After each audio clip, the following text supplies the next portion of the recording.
What is up, everybody? Welcome back to another Pitching Ninja's filthiest pitches of the day. Remember, before we get to those pitches, hit that subscribe button. Be a part of Ninja Nation, the absolute best baseball community on YouTube. And now, without further ado, here are my filthiest pitches of the day. I'm going to start with Graham Ashcraft, who had these two-seamers and sliders on his way to 3 strikeouts in 5 2/3 innings, giving up 3 earned runs. And he faced Eury Perez, who was making his MLB debut.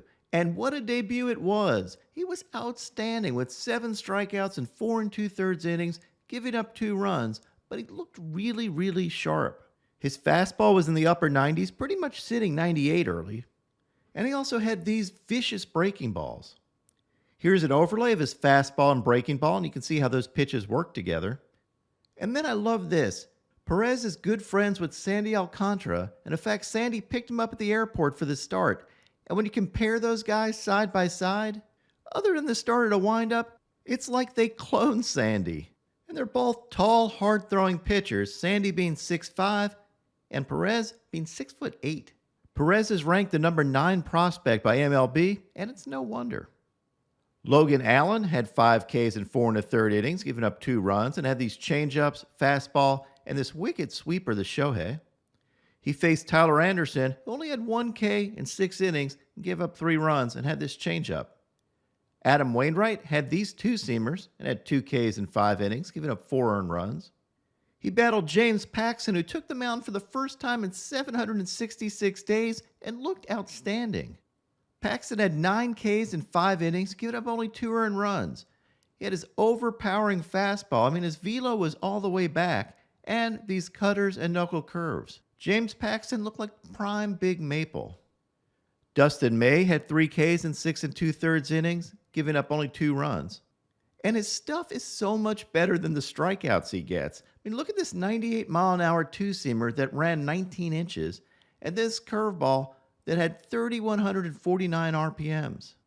He battled Blake Snell, who had 4 Ks in 6 innings, giving up 2 earned runs, and had these fastballs, including this painted one.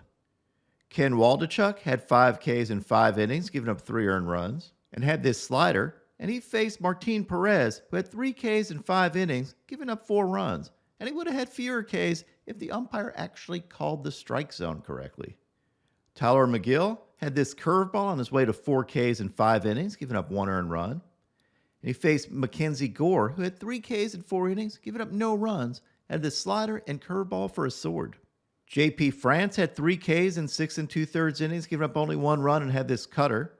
He faced Michael Kopech, who had 5 Ks in 4 2/3 innings, and had these overpowering 97-mile-an-hour fastballs. Marco Gonzalez had this changeup and painted fastball on his way to 2 Ks in 6 innings, giving up only 2 runs. Garrett Cole had these overpowering fastballs and had 4 Ks in 5 innings, giving up 2 earned runs. Kyle Bradish went 6 innings, giving up no earned runs, and had 6 Ks on his fastballs, sliders, and curveballs. He faced off against Johan Oviedo, had this slider and fastball, and got absolutely fired up. Ty Walker had this slider and painted-ish fastball. He had 3 Ks in 6 innings, giving up 3 earned runs. And he faced off against Austin Gomber, who had 6 Ks in 6 2/3 innings, giving up 3 earned runs, and had these hammer knuckle curves. Corbin Burns had 7 Ks in 6 innings, giving up no earned runs, and this wicked slider and curveball. I thought the broadcast team did a good job of showing the difference between Burns this year and last year regarding his arm swing. You can see his takeback last year was shorter, and this year he's kind of long-arming it. I just wonder whether that's had any effect on his mechanics and his efficiency, and it's not impossible that that could be the cause of some of Burns' struggles this year and inconsistency. Sonny Gray had 9 Ks in 5 1/3 innings, giving up 1 run, and was outstanding again. He is the MLB ERA leader right now at 1.39, and had this dominant mix of two-seamers, including front-door and backdoor two-seamers, and elevated ones, and sliders. If you haven't seen it yet, I just interviewed Sonny, and be sure to watch it. It's another reason you should be subscribed to this channel, so you never miss interviews like this. One of my favorite things is the story that Sonny tells about Bartolo Colon and his two-seamers. Sonny faced Drew Smiley, who had 4 Ks thanks to these knuckle curves.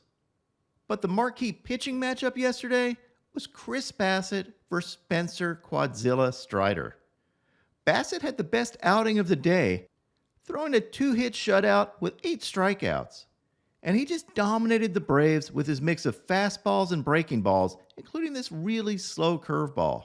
Ever since his slow start, Bassitt has been outstanding, and his ERA right now is only 3.49 after being astronomical at the beginning of the season. And he battled yesterday's most dominant pitcher and filthiest starting pitcher, Spencer Strider. Quadzilla had 12 Ks in 6 2/3 innings, giving up only 1 earned run. He had these overpowering fastballs and vicious sliders. His slider was outstanding, K'ing the side here with it. And he had 32 whiffs for the game, divided equally among his fastball and slider with 16 each. I saved you from doing that math. Here's some overlays of his fastball and slider, and you can see why that combination is so deadly to hitters. He's able to tunnel them really well, and that slider has a ton of drop. He now leads the major leagues with 79 strikeouts. The nearest pitcher to him has 67, and that's Kevin Gausman.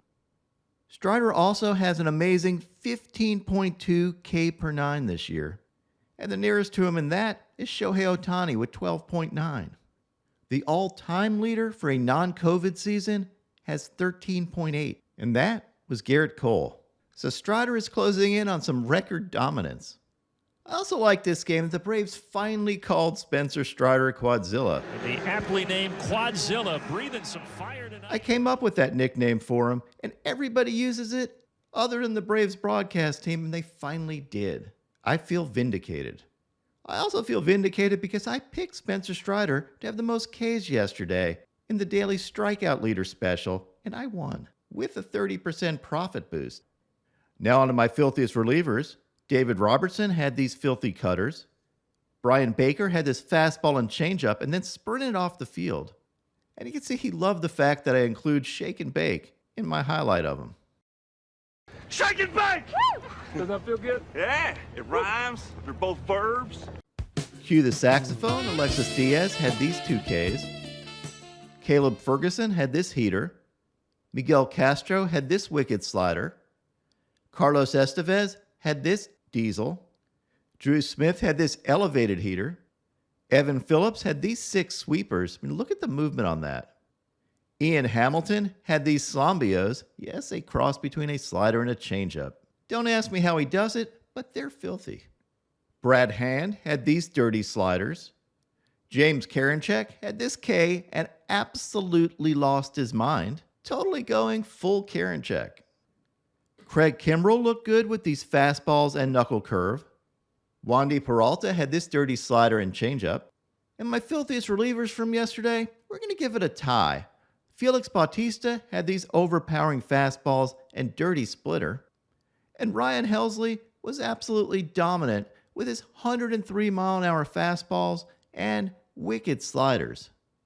Before I get to my moment of zen, a reminder, I have a pre-order going on both these hats and performance half zips. Go get them at pitchingninja.com. And now, my Pitching Ninja moment of zen. You gotta love the new Orioles bird bath concept. This is fantastic. And he's in there. Let's get wet. There we go. The bird bath is alive. What is up, everybody? My picks of the day today are a 3-leg parlay. I'm going to start out with Shane McClanahan for 6 Ks or more, then take Bryce Miller for 6 Ks or more, and top it off with Zach Gallen for 7 Ks or more. What would your picks of the day be?